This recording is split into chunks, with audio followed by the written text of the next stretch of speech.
Star Wars 7x7, episode 2352.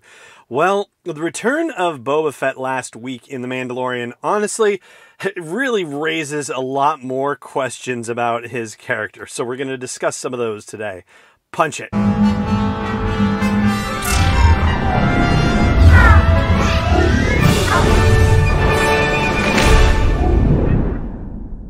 Hey Rebel Rouser, I'm Alan Voivod, and this is Star Wars 7x7, your daily dose of Star Wars joy. And thank you so much for joining me for it. So, my goodness, the survival of Boba Fett. Yes, this is something that people have been wondering about ever since Chapter 5 of The Mandalorian, the Gunslinger, with those mysterious footsteps near the end of the episode, or at the very end of the episode. And then, of course, the appearance of him in Season 2, Episode 1 of The Mandalorian. That would be, of course, Chapter 9. And you know, all right, here's the deal. There are a lot of questions, so many questions that you could start with, like, how did he survive the Sarlacc, right? Like, obviously he did.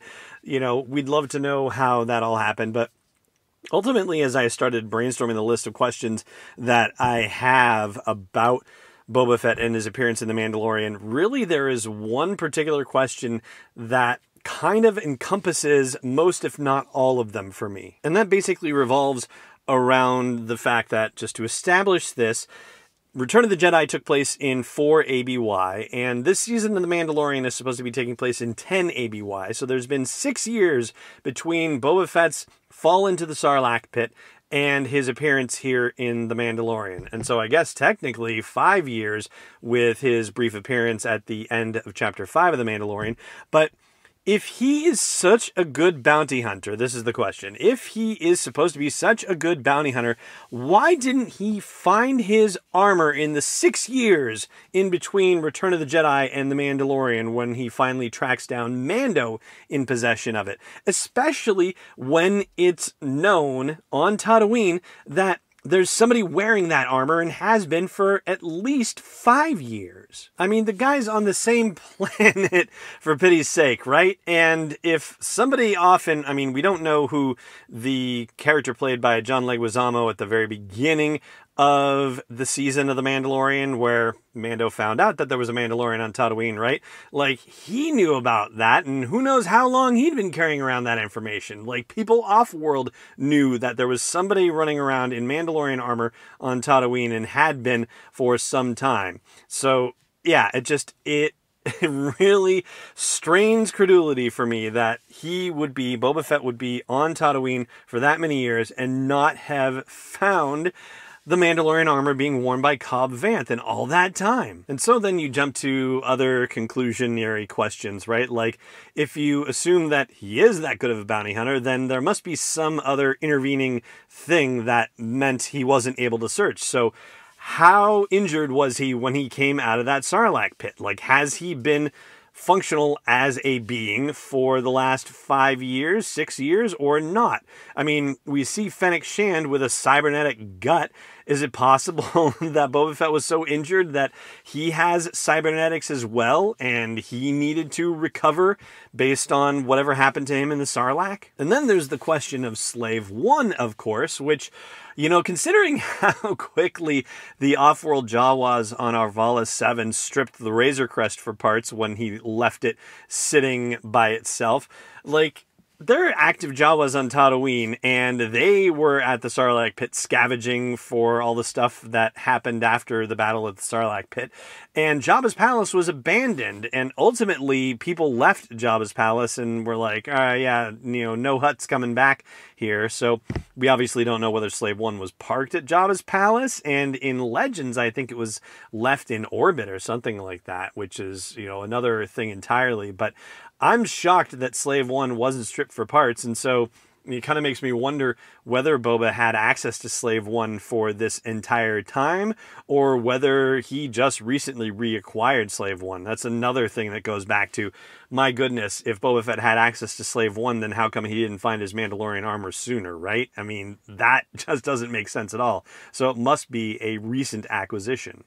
or reacquisition, I guess. And a minor question that could use answering is how Boba lost his armor in the first place. We know it happened pretty quickly because it was in the possession of the Jawas in the Aftermath novels and acquired by Cobb Vanth during those novels, which took place between the years 4 and 5 ABY. So we know he lost it, but we don't know how he lost it, under what circumstances. And I'm guessing if it is actually the case that he just reacquired Slave One, it must have been raided or something like that and not have all of its gear, because you would think that Boba Fett would have had a stash of weapons on Slave One, but he is still walking around with Tusken Raider weapons, right? So apparently he doesn't have access to his full complement of bounty hunter weaponry. So that's another reason why I wonder if that's the case. Like, if this is all kind of recent stuff and he was out of commission for much longer than any of us really understands. And then we get to the question of the episode itself, or the questions from the episode itself.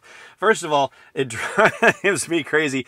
Why, when Din Djarin says, you know, are you a Mandalorian? Have you taken the creed? All this stuff. Like, why can't he just say, yes, I'm a Mandalorian. My dad was a Mandalorian. Like, you know, there's one brief mention of forebears. Like, oh my gosh, just tell him you're a Mandalorian.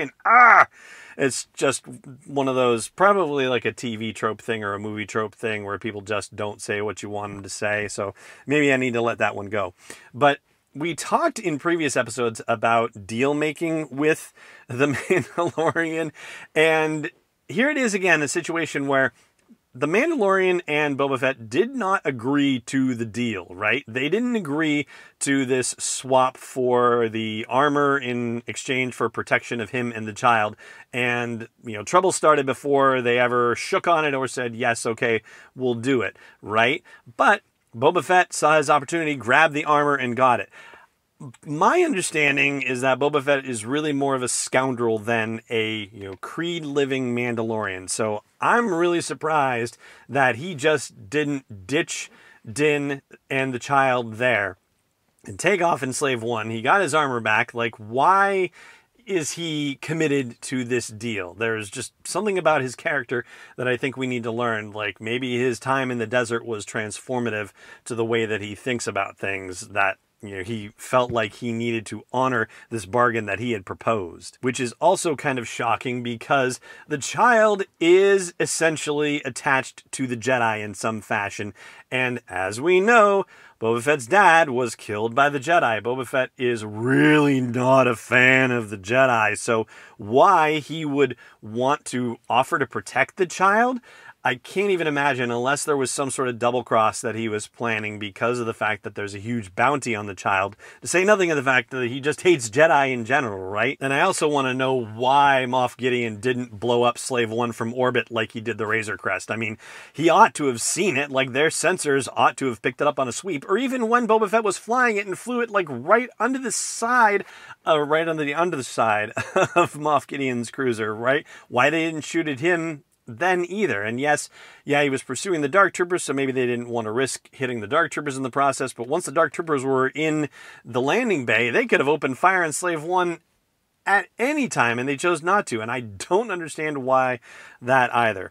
But with all of my questions about all of this stuff, there's one thing that is making me be okay with sitting with these questions and not thinking to myself, oh, this is terrible, they haven't thought any of this through.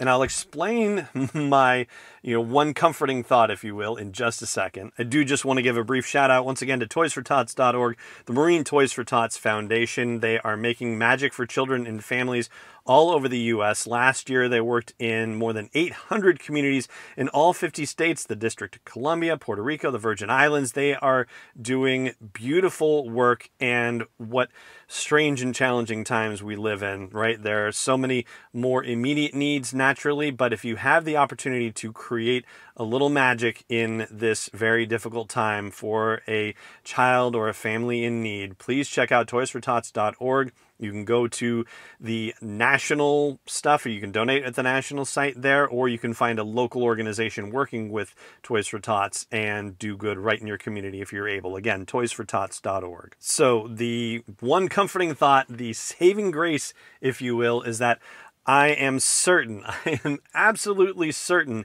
that Dave Filoni and Jon Favreau, to a lesser extent potentially, but really Dave Filoni has thought this through very carefully and has all the explanations that are needed for the answers to these questions, or he's decided that there's some things that don't need to be revealed necessarily, like we don't really need to know how he survived the Sarlacc pit, but for all these other logistical things, I am certain that they have been well thought out and that he has the answers to them and that they will be revealed in time, or at least the ones that are going to drive us crazier than others will probably be answered in due time. So fingers crossed that that day comes sooner rather than later. Heck, maybe in the Disney Gallery series for season 2 of The Mandalorian. Wouldn't that be fun?